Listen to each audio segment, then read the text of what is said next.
She sat under the shadow of the mango tree, shifting herself now and then on the small rock beneath her. At her feet lay a pail. She looked up at the hill. Most summers, the taps in Raya, a small village in Goa, would run dry. The people in their lane would queue up at the well up the hill. She heard quick steps. Without glancing up, she knew at once that it was Jack. "Jill," he called in his husky voice. She looked up. There was he swinging a pail in his left hand.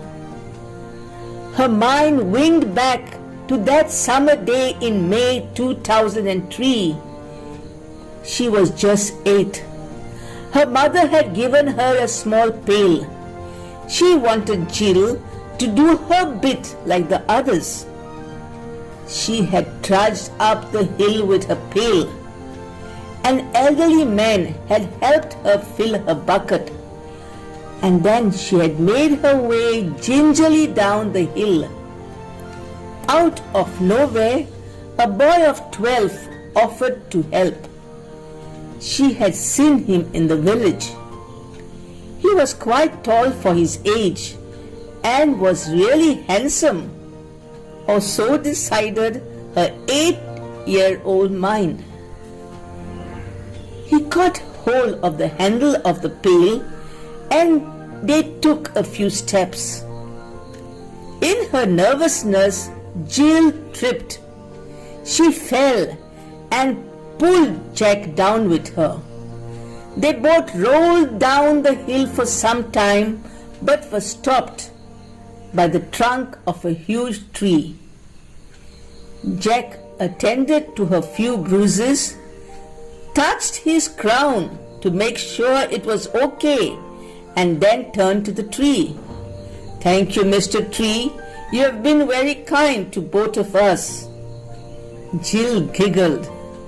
Then Jack had said, "Little lady, now we can't send you home without some water, can we?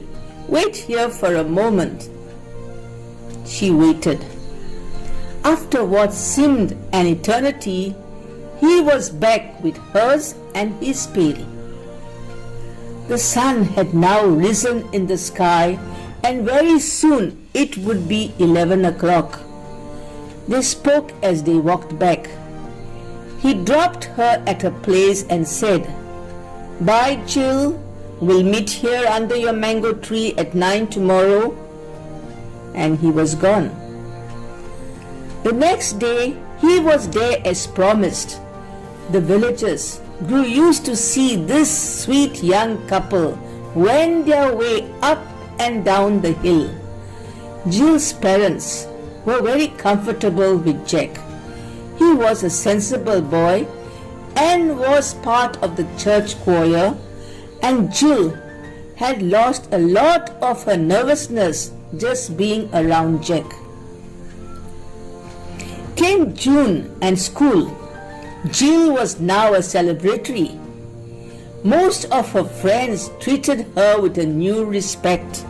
She was, after all, friends with the most handsome boy in the village.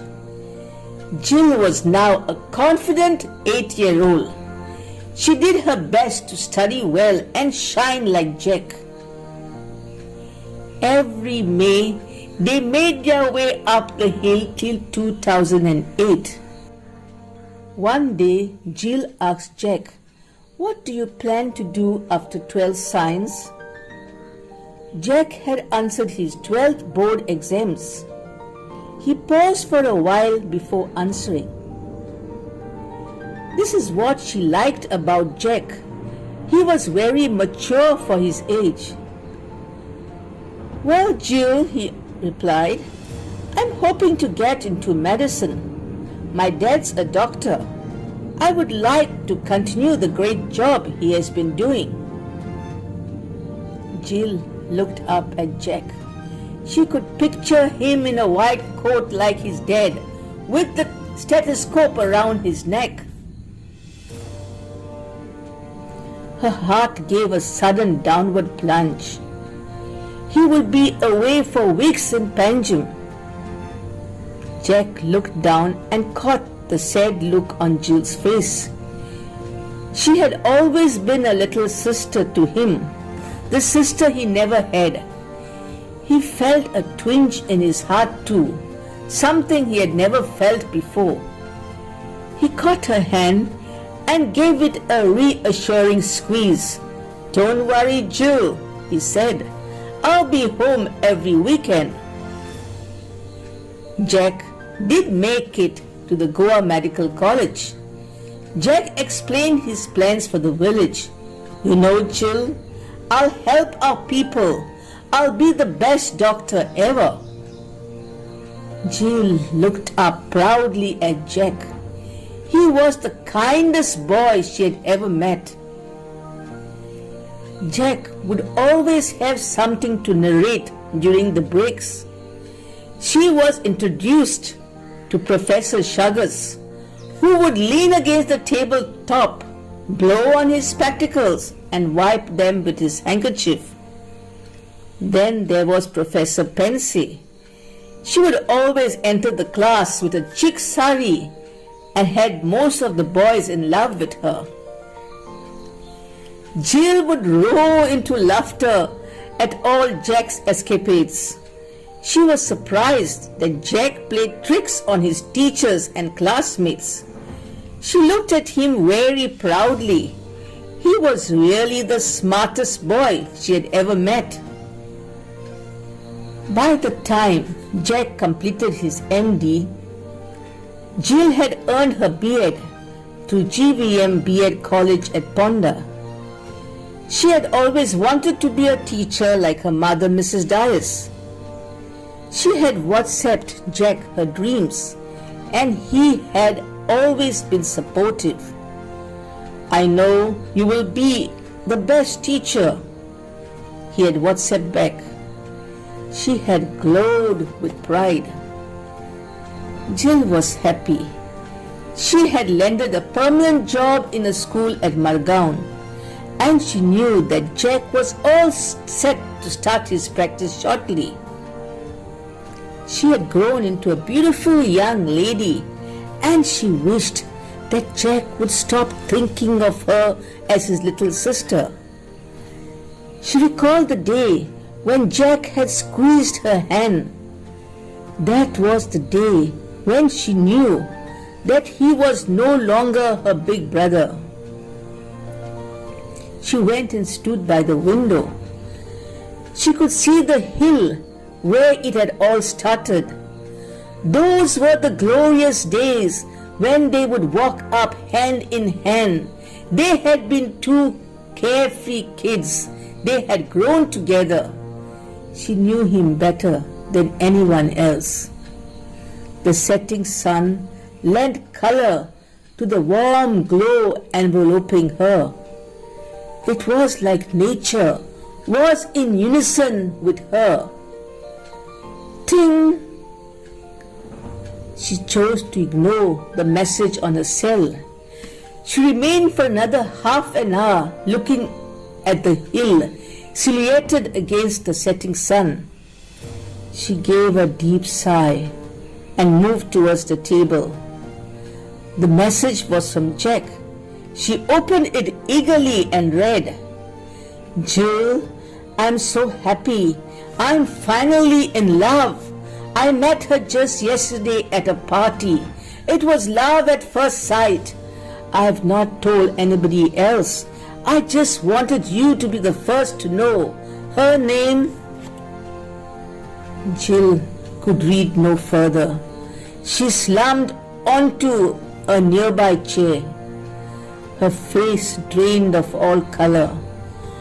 For sure, they had never spoken of love.